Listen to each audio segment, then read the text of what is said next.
ప్రపంచం ఎదుర్కొంటున్న సంక్షోభంతో పాటు యుద్ధం వల్ల తలెత్తబోయే పరిణామాలని దృష్టిలో ఉంచుకొని దేశ ప్రజలందరికీ ప్రధాని నరేంద్ర మోదీ రాజకీయాలకు అతీతంగా కొన్ని నిబంధనలు సూచనలు ప్రజల ముందుంచాలని ఎంపీ రఘునందన్ రావు అన్నారు.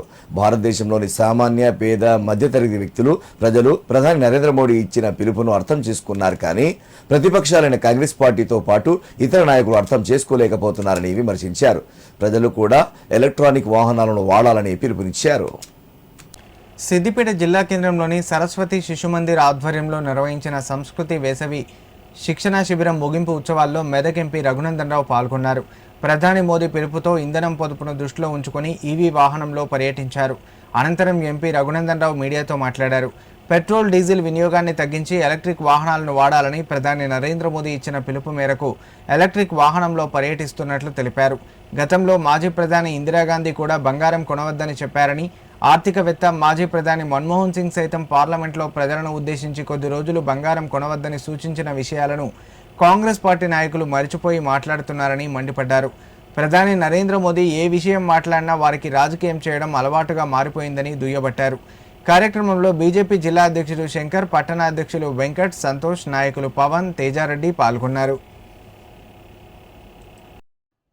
ఇందిరాగాంధీ, మన్మోహన్ సింగ్ కాంగ్రెస్ పాలిత ఈ దేశ ప్రధానులు బంగారం కొనొద్దు అన్న రోజు చాలా గొప్పగా కనబడ్డది కాంగ్రెస్ నాయకులకి.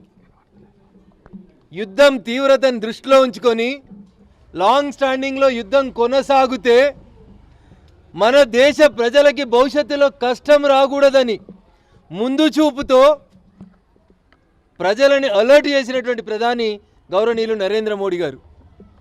స్వాగతించాల్సింది పోయి మళ్ళీ చెప్తున్నా నేను, ఇందిరాగాంధీ, మన్మోహన్ సింగులు చెప్పిన రోజు బంగారం కొనొద్దంటే మంచిదవుతుంది, నరేంద్ర మోడీ గారు బంగారం కొనొద్దు అని అంటే కాంగ్రెస్ వల్ల కష్టంగా కనబడుతుంది. అందుకనే దయచేసి ఒకసారి ఆలోచించుకోండి. మోడీ గారు ఎస్ అంటే మనం నో అనాలి, మోడీ గారు నో అంటే మనం ఎస్ అనాలి. దీన్ని మూర్ఖత్వం అంటారు తప్ప రాజకీయం అనరు. దేశ హితం కోసం, జనహితం కోసం, భవిష్యత్తులో ఈ దేశం ఎదుర్కోబోతున్నటువంటి అన్ని రంగాల్లో రాబోతున్నటువంటి ఇబ్బందుల్ని దృష్టిలో పెట్టుకొని ప్రజల్ని పొదుపు మంత్రం వైపు డ్రైవ్ చేసిండ్రు భారత ప్రధాని గౌరవనీయులు నరేంద్ర మోడీ గారు. దాన్ని స్వాగతించాలి, హర్షించాలి.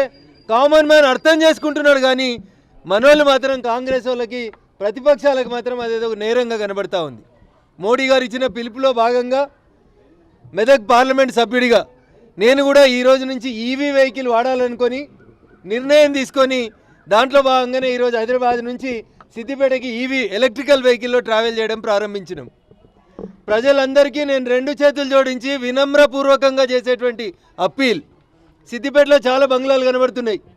దయచేసి ఇంటి యజమానులందరూ కూడా 10 లక్షలు, 20 లక్షలు, 50 లక్షలు, కోటి రూపాయలు పెట్టి బంగ్లాలు కడుతున్నాం, కానీ 2 మెగావాట్ల కరెంటు ప్లేట్లు, సోలార్ ప్లేట్లని బంగ్లా మీద పెట్టుకోమంటే ఎవరు పెట్టుకుంటలేరు. ఇది బాధాకరం.